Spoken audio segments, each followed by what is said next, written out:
No dia 21 de fevereiro, nós abordamos aqui no Manhã Boa Nova o caso do escalador capixaba que desencarnou na Patagônia. Nós vamos acompanhar agora um trecho do programa e na volta vamos trazer aí mais um tema para o Manhã Boa Nova. Acompanhe. O corpo de escalador capixaba e colega mineiro são encontrados na Patagônia, Argentina. Os corpos do escalador capixaba Fabrício Amaral e do amigo dele, também escalador Leandro Iamota, foram encontrados na Patagônia, Argentina. Fabrício embarcou no aeroporto de Vitória com destino argentino no dia 28 de dezembro de 2018. No dia 16 de janeiro, os dois amigos começaram a subida do Monte Fitzroy e o planejamento era para que dia 20 retornassem para a sede do parque. Mas no dia 19, uma frente fria muito severa atingiu a montanha. Escalar as paredes quase verticais do Fitzroy exige muita técnica. E as montanhistas brasileiros com mais de 20 anos de experiência sentiam que estavam preparados para enfrentá-las. De acordo com a irmã de Fabrício, Luciana Amaral, o último contato com a família e com os amigos foi no dia 15 de janeiro, um dia antes de começarem a escalada do pico. As buscas pelos amigos começaram em 21 de janeiro, mas a operação precisou ser suspensa na tarde do dia 22. Um dos socorristas da equipe sofreu um grave acidente.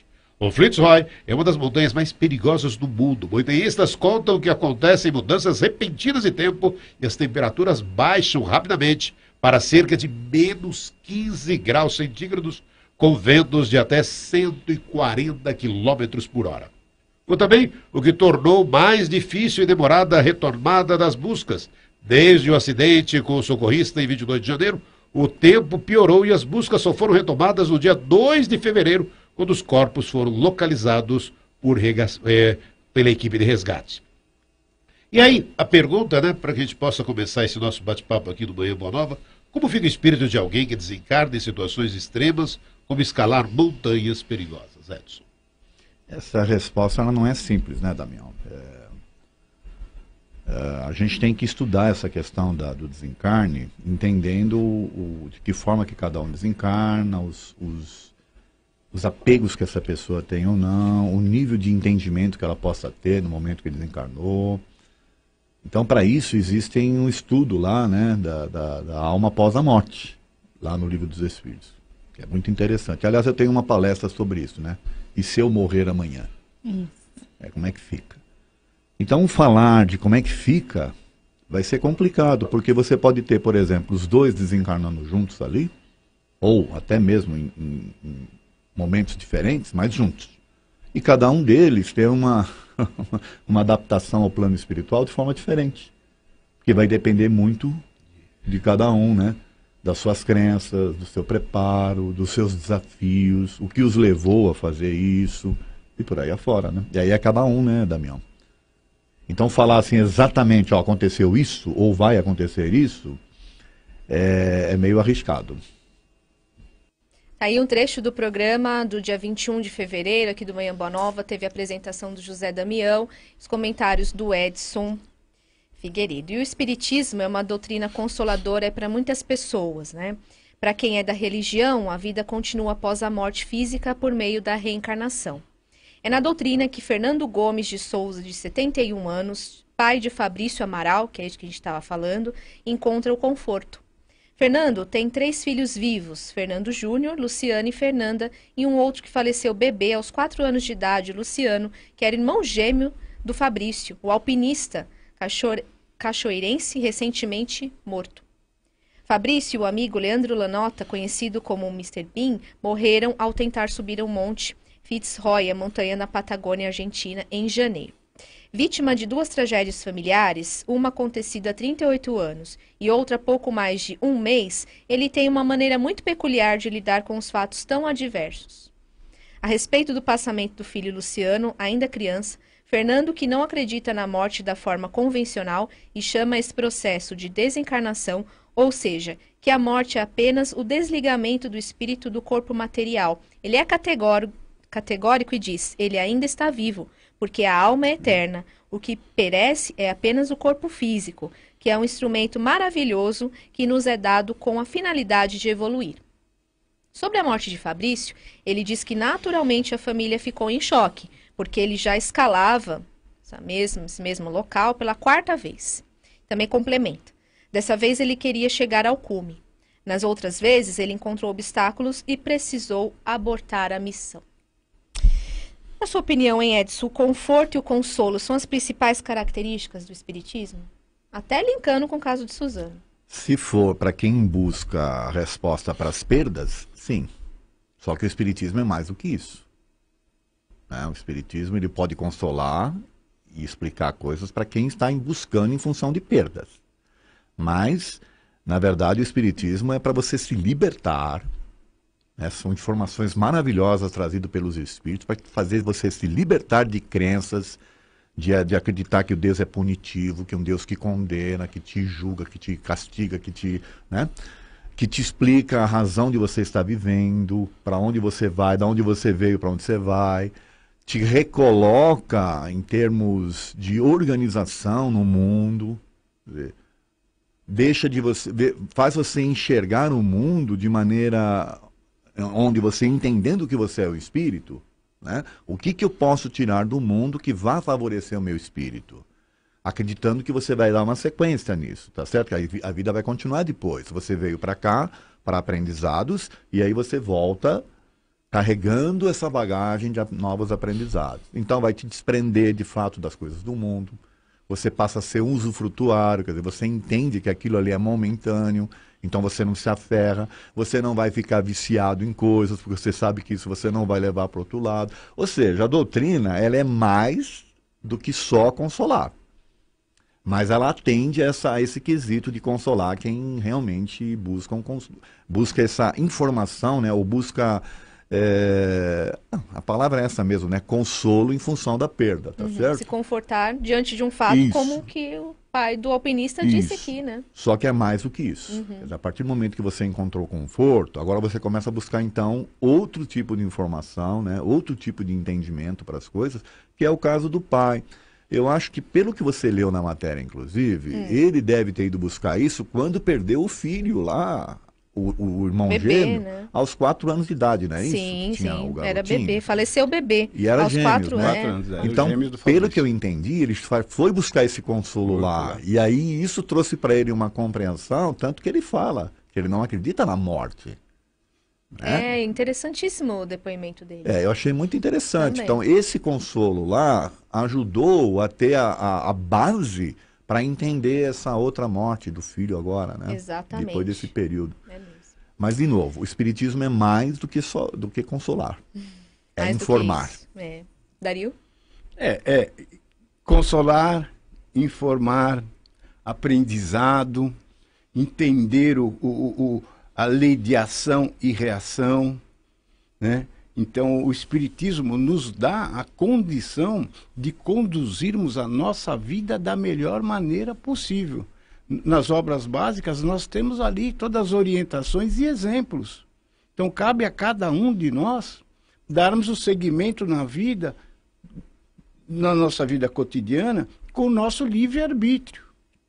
Nos dá essa condição. Agora, quem vai escalar todas essas épocas, essas datas, tudo, somos nós, em aprendizado.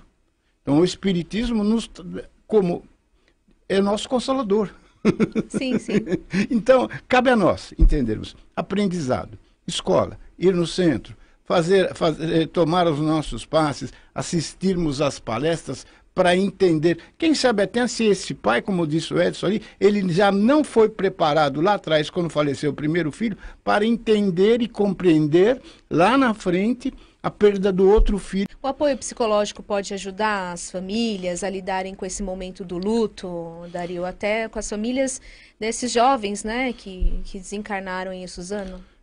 No caso de Suzano, se a gente for colocar ali, poxa, qual foi um acontecimento, foi um resgate, poderíamos imaginar isso? A caída daquele avião no Jabaquara, que morreu 99 pessoas, aquele avião da TAM, quer dizer, muitos perderam o avião, outros conseguiram entrar na frente, foi um resgate? Não se sabe, pode ter sido, esse caso de Suzano pode ter sido um resgate?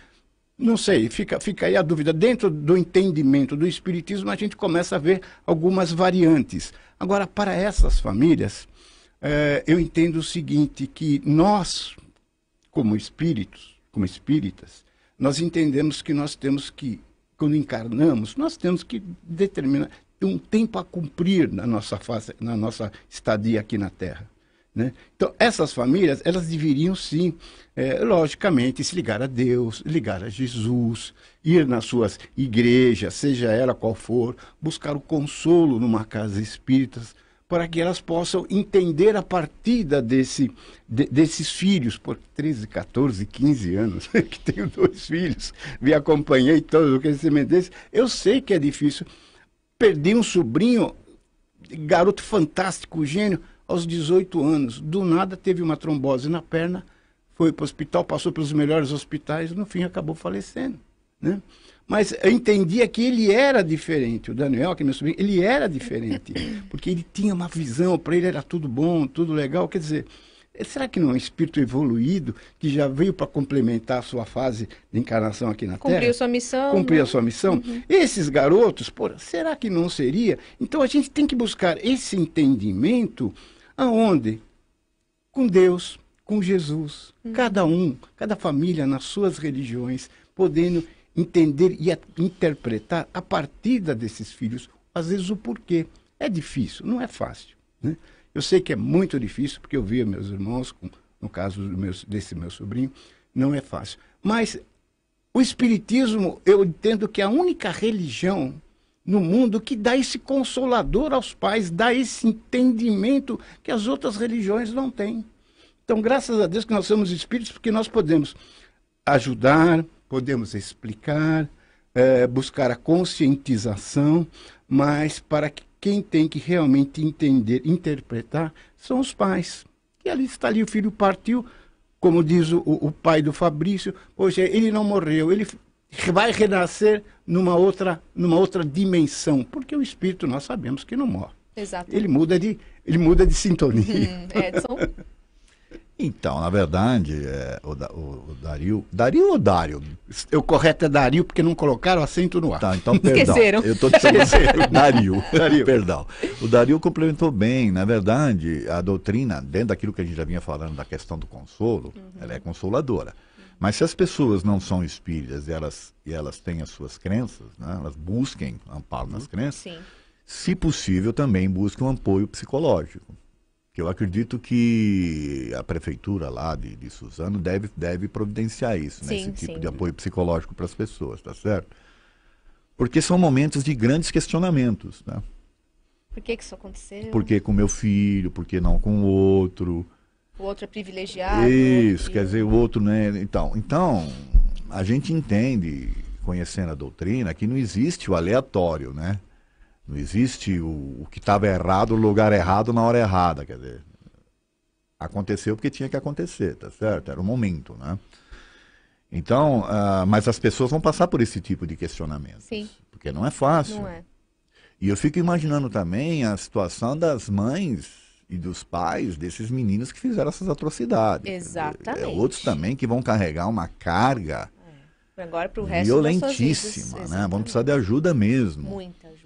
E fora o julgamento do pessoal, né? Porque as pessoas não conseguem separar, né? O culpado são os pais, tá certo?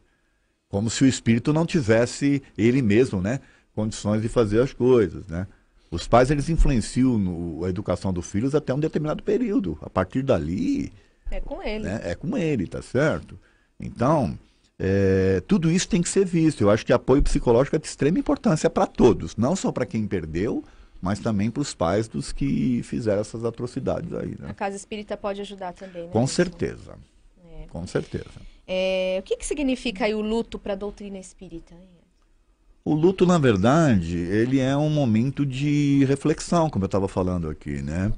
De você trabalhar a perda, para que aquela perda possa te provocar uma reação.